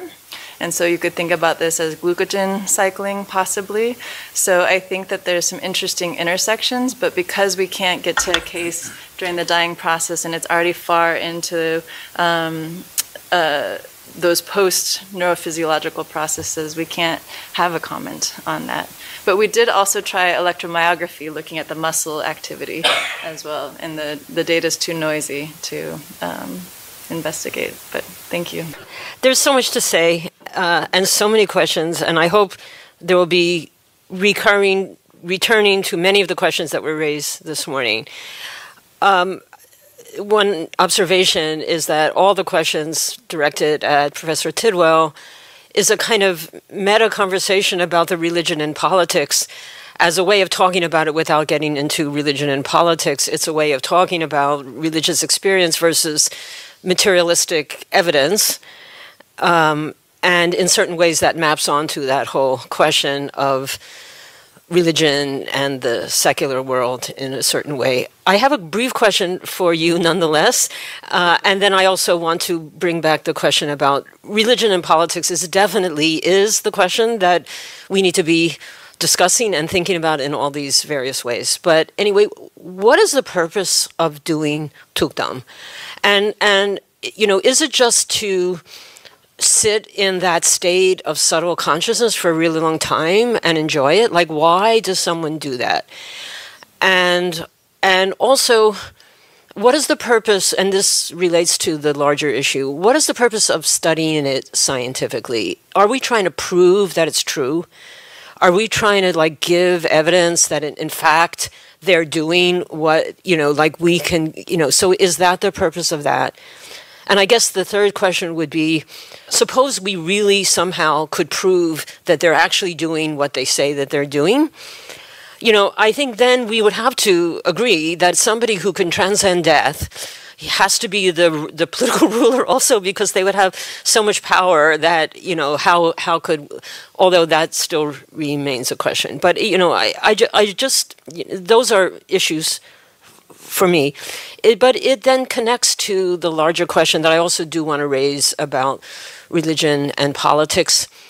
And my respected colleague, Professor Shen, I would submit, nonetheless, that in the whole development of Mahayana Buddhism and the whole Bodhisattva idea, the idea of bringing together the secular and religious, I think Nicole is very right, it depends on how we define those terms, and it's very problematic and very difficult, but that's the whole project of Mahayana Buddhism, is to bring together religion and politics. The idea that you can't fully 100% separate them, or if you do separate them, it means that religion is not effective for the welfare of the people.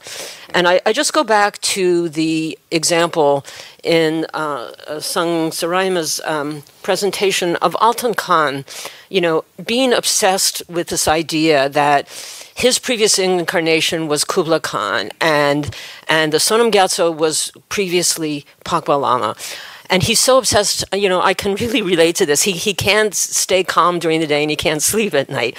And I feel that that's a really rich statement.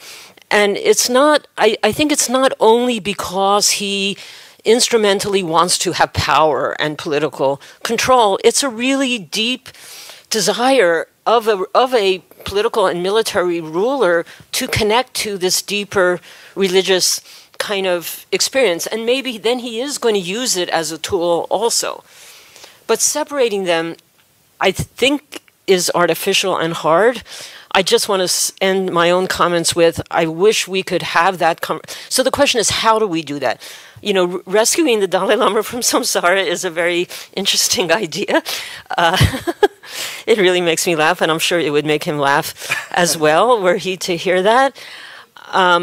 But it would be wonderful if all of the parties who are involved in these kind of issues, clearly there does need to be some separation, there does need to be some distinctions, and how that would work. I would love that we, like a follow-up to this conversation, that we all meet in Tushita Heaven or some kind of place and really sit down and work out how that would be. That's my hope and aspiration. Anyway, talk too much. We'll talk about the funding of that arrangement later. Maybe we'll go to this gentleman here. Yeah, okay. Okay, thank you. Yeah, it's actually really just to kind of respond to that point, so good timing. The Mahayana tradition very substantially tries to talk about this question when it talks about the nature of the bodhisattva, of course. The bodhisattva doesn't require rescuing from samsara because the bodhisattva has actually deliberately, willingly remained in samsara. And here I'm thinking in particular, since you raised the question of the Manikambon, which is, and many of those texts are very strongly influenced by the Avatamsaka Sutra, and the Avatamsaka Sutra, along with Nagarjuna's works, talk about, for example, the second ground of a bodhisattva. The bodhisattva goes through the various grounds in which they perform the various perfections, and the second ground is described very explicitly as the perfection of moral discipline, which creates chakravartins. It's the perfection of moral disciplines that creates monarchs and rulers. Because of their perfection of moral discipline, they are in a place to create and enforce law. So there's a very strong Mahayana discussion of precisely that relationship. So just to follow up on that one as well. Hi, I'm Yiga. I'm a current undergrad at the college, and I just wanted to ask a question in response to talking about the depoliticizing and restoring the original religious and significance of the reincarnation process. So obviously I feel like it would not be fruitful of a conversation if we did not discuss politics in relation to religion. And specifically I think with the institution of the Dalai Lamas and reincarnation, it's important to discuss the Chinese government's current attempts to, I'm going to word this very carefully, interfere interfere with the reincarnation process. So I think that this conversation is largely largely political, no matter how much we try to depoliticize it. So I'm interested to hear how all of you panelists, like what your thoughts and are on this topic in relation to the Chinese government's interference within the reincarnation process. Thank you. So that is one of the leading subjects of this afternoon's panel, I think. But well, we'll see. But let's hear from the panelists. We've got a number of topics, as you wish, and if you don't wish, that's okay. Maybe we'll start with Professor Willock and go along. I agree with you. I think religion and politics is in the room. Again, I strongly think that definition matters. I think the time period matters. I think we need to pay attention to local context and who is defining these terms, because it's very, the Chinese state has a very particular definition of religion. In the United States, we often say, and we abide by this kind of golden rule that state and religion and politics are separate, but we know that they're not. You know, that on the ground, religious groups have tremendous influence in politics. And so I think it's teasing out those terms that is our quest, and it is a really difficult process. Professor Eugene. So this might be controversial, but if we're asking about the original way of doing reincarnation, what is that? And if we're thinking about, foreign influence on the identification of reincarnation, was there ever a time where it was just Tibetan from the very beginning? And I feel like I don't really have an answer, but those I think are important questions as we move forward. Professor Tidwell? So I'll keep it quick. Why do we go into Tukdam? For realization, that is the natural unfolding of recognizing the clear light mind, and so the physiology is just the presence of that, or the physical manifestation of that. Why stay in Tukdam is another question, and so we have Dzogchen practitioners would say you don't need to. For the Guya Samaja, it's an incredibly elaborate mandala, and just the process of dissolving that takes a long time. And so to basically request them to release that state, the Samwadubatakyut, the root tantra of the Guya Samaja, is recited to help them come out of it. So His Holiness did that for our longest case, our 38-day case. This is Geshe Genin Tsinima, and he could have gone longer. And they say that you can bliss out. It's such an amazing, wonderful state. And if you do stay too long, maybe your reincarnation might have a slightly not as sharp faculty. And then why do we study Tukdam? Because His Holiness asked us to. And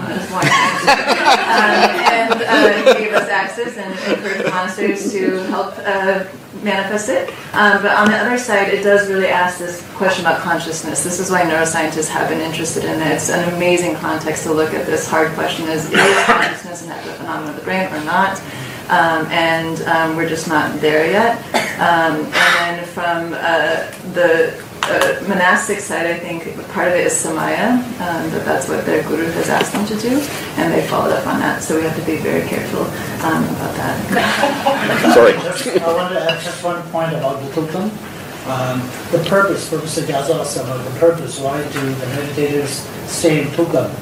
I think that one of the reasons or the purpose could be that the whole, like the different practices, especially with Guya Samaja, Ewajwa, and any kind of special practices that they do, their whole day long, the whole life. So they bring that practice at the end of their life, and so they are deeply in the state of very high meditative state. That is the one reason why the Tukdam takes place for a longer time. I just thought to share one of this.